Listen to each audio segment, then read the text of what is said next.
A gente, ao longo dessa tarde de hoje, a gente vai conversar sobre ações afirmativas. Nós conversaremos também sobre como essas ações afirmativas podem se transformar em políticas de combate à discriminação racial e qual que são os encaminhamentos possíveis para as empresas, para os sindicatos e também para os trabalhadores, para transformar uma realidade que é sensível no mercado de trabalho, de discriminação das trabalhadoras negras e dos trabalhadores negros também. Dizer que nós, enquanto anfitrião e promotor desse evento, falar um pouco da nossa preocupação e das nossas inquietações aqui com relação a esse tema, que é um tema tão latente nos dias de hoje, levando em consideração, claro, um contexto histórico da formação do Brasil, da formação das classes sociais, do impacto do escravagismo no Brasil, que até hoje permeia as camadas sociais de maneira geral, mas é um desafio enorme para ambos, para negros e para brancos, construir uma sociedade absolutamente igualitária, onde não haja discriminação. Trazer uma atividade como essa para nós é muito importante para discutir essa necessidade de se incorporar essa discussão dentro do acordo coletivo, dentro das convenções coletivas do sindicato, ou pelo menos fazer essa discussão. Quero, antes de mais nada, parabenizar o Sindicato dos Químicos por essa atividade. Atividade essa que eu tive o prazer, a satisfação de dar alguns pitáculos, assim, quando foi começada a pensar essa atividade, eu recebi os companheiros lá na minha secretaria, eles ainda estavam com uma ideia de como poder trabalhar isso, e eu, no que pude, acho que ajudei um pouquinho, citei alguns nomes, fico feliz que meu amigo Zulu conseguiu dar certo. Ele veio aqui, sabia que ele ia dar uma grande contribuição, aliás, ele é de Salvador, lá seu conterrâneo da Bahia. E fico feliz de chegar aqui hoje e saber que aquela atividade que a gente tinha pensado, que vocês tinham pensado, mas ainda proposto, ela se realizou, ela está aqui, e eu tenho informações que o que foi discutido aqui vai contribuir muito para a nossa luta. Eu acho que isso é muito importante. Eu penso que esse tema é um tema bastante sensitivo. Não é hoje, não vai ser nesse momento que nós vamos sair daqui com alguma definição. Eu penso que isso é um início de uma discussão que tem uma série de pontos que precisamos avaliar e amadurecer. Que esse é um tema que ele tem de ser olhado à luz de duas coisas: da história e da educação. Aí é que nós vamos começar a encontrar as respostas. Eu não consigo ver uma saída para a gente tornar um país absolutamente equânime se a gente não olhar para essas duas coisas com muita atenção e tentar desimpedir o caminho com a experiência que outros já começaram em algum momento. Eu acho que, e elogio muito a iniciativa do sindicato, o SEAG. Eu estou aqui representando o SEAG, eu cuido de uma das coordenações, mas certamente Esquinelo e o Gilmar mandaram uma saudação, e eu estou fazendo a saudação em nome dos dois, e ele certamente estaria aqui, como está o Wagner e o Sérgio, para participar desse evento. Para começar essa conversa, eu queria dizer que 53% da população brasileira é negra. Então, somos mais que a metade. Essa população é por autodeclaração, então também pode ter gente que não se autodeclarou como preto e pardo e que, portanto, não compõe essa porcentagem. Eu vou apresentar alguns dados que estão desatualizados, porque essa foi a última compilação do IPEA, mas em 2009, a taxa de desemprego entre homens brancos era 5,3. Entre homens negros era 6,8. Entre mulheres brancas era 9,2 e entre mulheres negras era 12,5. Os dados estão desatualizados, mas eles revelam que nessa pirâmide de taxa de desemprego, as mulheres negras são as mulheres que ficam mais desempregadas no Brasil. O outro dado importante, ainda de 2009, é que o salário médio de um homem branco no Brasil era R$ 1.491, seguido do salário de uma mulher branca, que era 957. Um homem negro ganhava, em média, 833 e uma mulher negra, 544. Esse é um outro dado também de discriminação dos ambientes de trabalho, onde as mulheres negras ganham 1/3 do salário de um homem branco. E, por fim, a proporção de trabalhadoras domésticas com carteira de trabalho assinado era 21,2 entre mulheres negras e entre homens brancos era 29,3. Então, a gente também repara esse mesmo processo de discriminação, que não é imaginário, ele é real, e ele só vai mudar com uma política real de combate a esse tipo de discriminação. Nos últimos 10 anos, a gente avançou bastante, e aí, só para encerrar essa breve apresentação, eu queria dizer que no ano de 2014 tinham 60.731 alunos negros nas universidades públicas do Brasil. Isso quer dizer também que só no ano de 2014 a gente tinha 60.731 pessoas se especializando. Eu gostaria que essas 60.731 pessoas tivessem espaço dentro das empresas, não para ganhar 1/3 do salário de um homem branco, mas para ocupar essas posições e cargos condizentes com as formações que elas acabaram de obter. Se você deixar uma empresa sozinha administrar um processo de recrutamento de algum funcionário, normalmente o gestor vai querer contratar alguém igual a ele. É a natureza do ser humano. O ser humano tem um pouco de receio do diferente. Então a tendência é contratar alguém igual a ele, se possível do mesmo time ainda. Eu acho que a gente tem uma missão na vida, cada um na área que está atuando, de tentar fazer alguma coisa melhor para esse mundo e contribuir para a gente melhorar a vida para todos nós.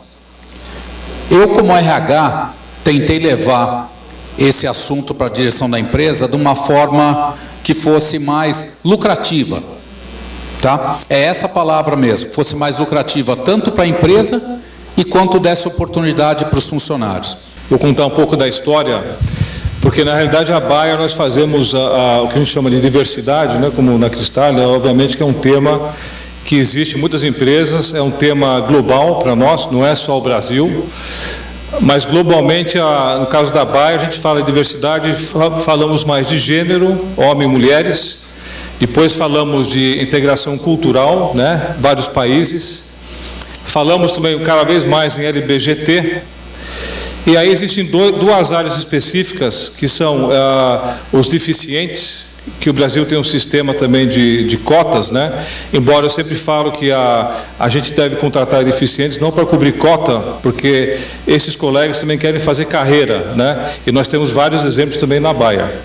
E finalmente os negros. Obviamente que o tema dos negros é uma coisa muito mais brasileira, né? Se eu chegar na Alemanha e for falar sobre esse assunto, lá não tem esse problema como nós temos aqui, ou uma situação como nós temos aqui. Você comentou que o Brasil, mais da metade da população é negra, e no caso da Bayer nós fizemos um censo, e no caso da Bayer 14% são negros.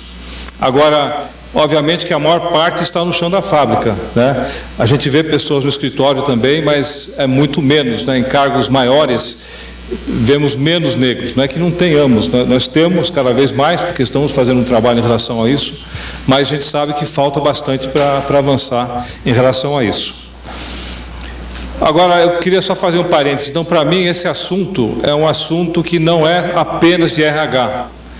Isso para a gente realmente gerar um impacto na empresa, isso tem que ser um assunto de presidente, né? Da alta diretoria. Porque senão a gente vai só cumprir uma lista, de um checklist de atividades. Eu acredito que é importante colocar não só a cabeça, mas temos que colocar o coração, né? Não dá para cuidar de diversidade só colocando a cabeça. Obviamente, como foi dito pelo Cristália, a gente coloca, além de ser algo justo, né, colocando o coração, isso com certeza vai ser bom para o negócio, né? Qualquer pessoa que souber que empresas como a Cristália, como a Bayer estão fazendo várias coisas para melhorar a integração e diversidade, isso vai ser bom para a imagem da empresa.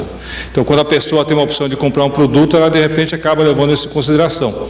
Mas também eu acho que eu tenho um lado do coração que é muito importante. E aí eu quero colocar um pouco da minha história, porque o Maurício conhece, né? O meu sobrenome é holandês, né? Meus pais são holandeses, eles migraram para o Brasil em 47, depois da guerra, e eu nasci aqui. Eu tive a sorte de passar um tempo no Brasil, mas também morar um tempo na Europa. Então a gente acaba vendo vários mundos, né? Eu morei também em vários países depois disso. E a gente, obviamente, que eu sempre falo, a gente sai do Brasil, mas o Brasil não sai da gente. Então eu me identifico muito com o Brasil. Eu acho que o meu sonho é realmente fazer uma diferença, né? Não só na Bayer, mas no progresso do país. E por isso que eu acho também que a gente, tendo um cargo alto na empresa, o assunto de integração racial, não só a diversidade, mas aqui no caso dos negros, é um assunto muito importante. E aqui eu acho que a discriminação, aqui está escrito discriminação no trabalho, né? Tem uma faixa. Eu acho que o que é pior é que ela é inconsciente.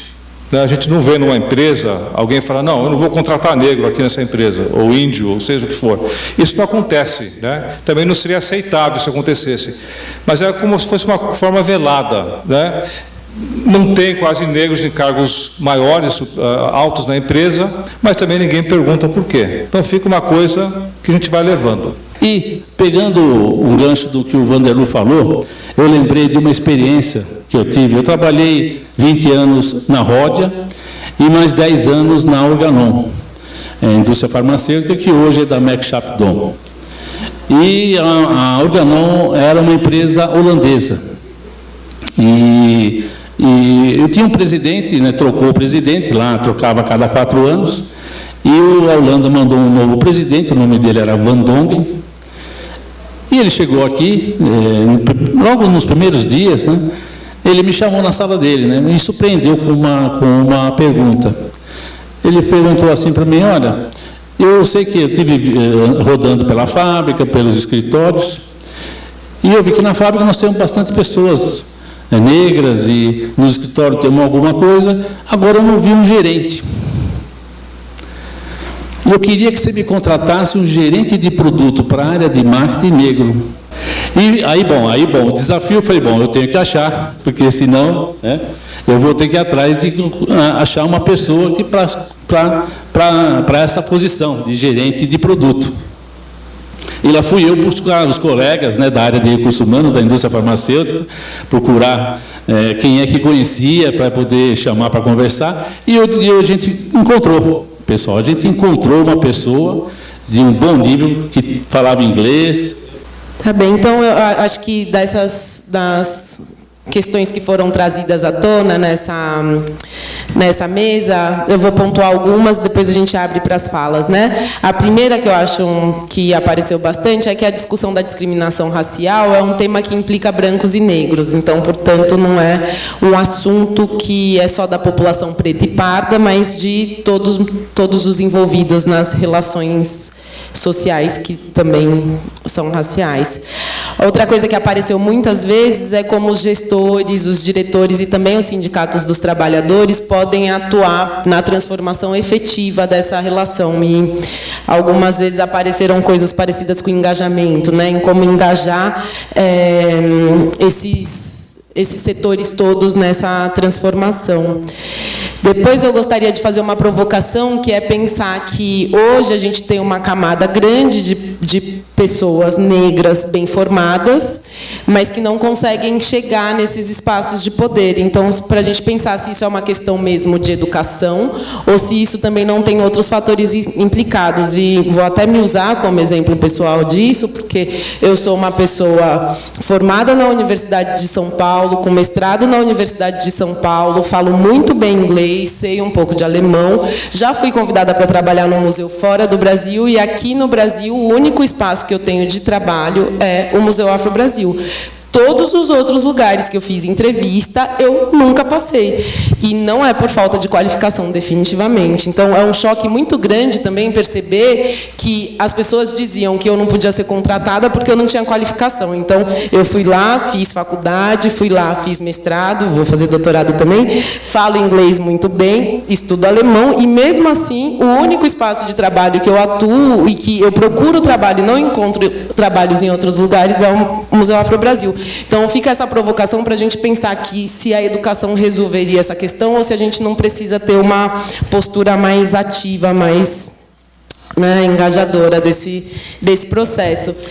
E dizer que é muito gratificante ou motivador uma mesa com empresários, uma mesa com o poder público na pessoa do Maurício, e sindicalistas, para discutir um tema tão complexo, tão difícil de lidar na sociedade, porque nas falas dos setores aqui representados, há um reconhecimento de que há uma demanda social, histórica, que precisa ser resolvida.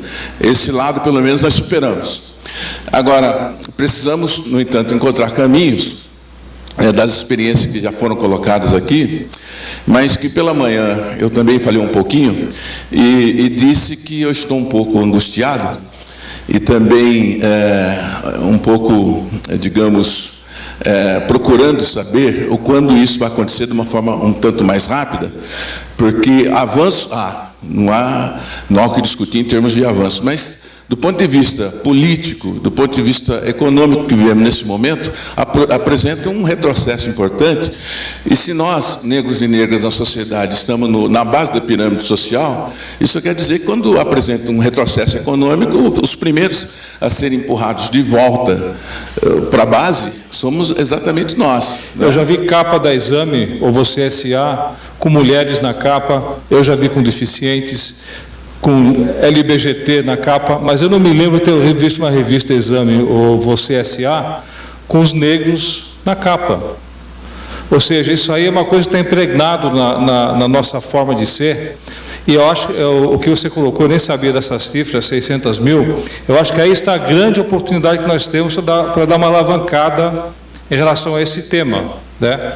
Agora, até este assunto tem várias formas de se fazer. A gente pode fazer com protesto, demonstração, ou uma coisa consensual, onde eu acho que o sindicato tem que levar esse assunto, colocar em pauta mesmo, né? Falar, escuta, vamos conversar um pouco mais.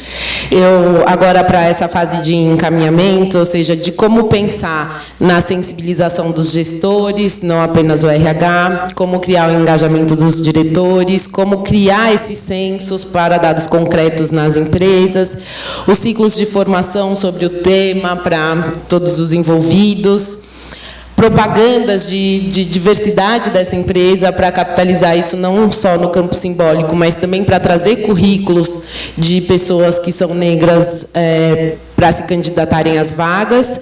Eu queria chamar aqui à mesa o Ayrton Cano e o Edson Bicalho, e também o Geraldo, que é representante aqui do Sindicato dos Químicos e Plásticos de São Paulo, e foi uma das grandes figuras que pensou esse evento e essa articulação entre os setores patronais e também os trabalhadores. Neste momento, a gente vai pensar, então, no estabelecimento de termos de compromisso, desse compromisso das partes aqui envolvidas para a transformação dessa realidade que todo mundo já chegou a uma conclusão de que precisa de uma atuação, e para pensar, né, numa composição talvez de um GT, com uma data de reunião, no estabelecimento dessas metas, quem sabe numa inclusão nas convenções coletivas de uma pauta que diz respeito claramente a isso, esses ciclos de formação e também representantes para compor esse GT.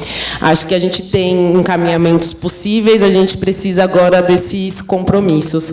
E participar deste encontro, esse diálogo social de um tema extremamente importante quanto este, o racismo, sobre preconceitos, eu acho extremamente importante. Eu acho que cumprimos uma etapa, o trabalho está definitivamente se iniciando, mas, repito o que eu coloquei, a BRH, Associação Brasileira de Recursos Humanos, se coloca à disposição para este grupo de trabalho, para discutir um tema extremamente importante quanto este.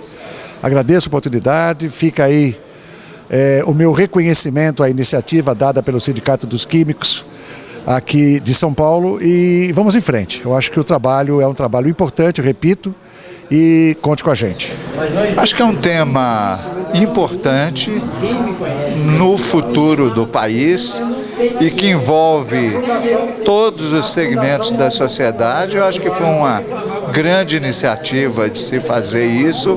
Eu acho que ele pode certamente gerar desdobramentos onde várias pessoas podem se envolver com o tema.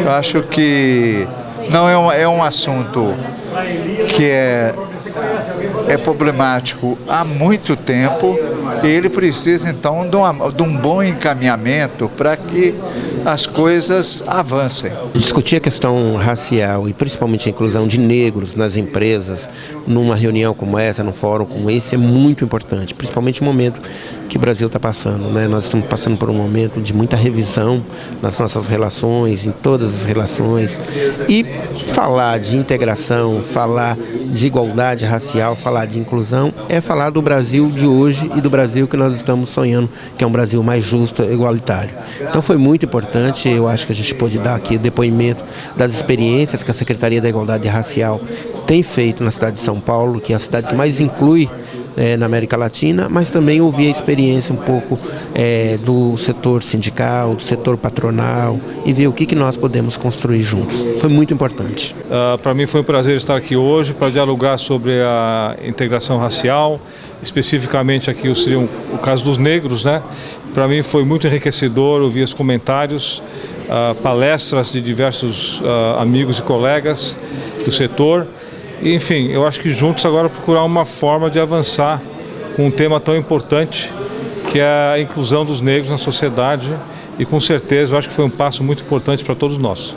Foi muito importante essa participação, agradeço o convite por parte do Químico de São Paulo, onde nós tivemos a oportunidade de debater sobre um tema muito sensitivo, que é sobre o preconceito racial e que os depoimentos aqui relatados durante o dia com certeza irão acrescentar e fazer com que isso gere frutos no futuro de uma ação para que a gente consiga fazer com que esse preconceito dentro não só das empresas, mas a nível da sociedade também, ele venha a se deixar de existir entre a sociedade e entre todo o grupo empresarial. A importância de um evento como esse é formar opinião, é trazer conhecimento, trocar experiências. Fiquei muito satisfeito, conversava com os colegas aqui, fiquei muito satisfeito com o evento. Está de parabéns o Sindicato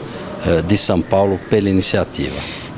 Os encaminhamentos que saíram dele são também bastante significativos. Houve aqui um compromisso geral de incluir nos debates, tanto das empresas quanto das outras categorias, essa discussão com a criação de um grupo de trabalho, indicação da realização de um censo da categoria para saber quantos pretos e pardos compõem esse conjunto de trabalhadores e também com uma proposta de realização ao final de tudo isso de um seminário para discutir pautas específicas, objetivas, bem diretas e claras sobre como incluir nas empresas, no mercado de trabalho, essa população negra que está cada vez melhor formada, que já tem acesso ao ensino superior e que, portanto, se especializou, mas que não encontra esse resultado objetivo quando vai procurar trabalho. Então, por uma igualdade salarial, por uma possibilidade de ocupar cargos de chefia e de direção e por uma inclusão maior no mercado de trabalho, enfim.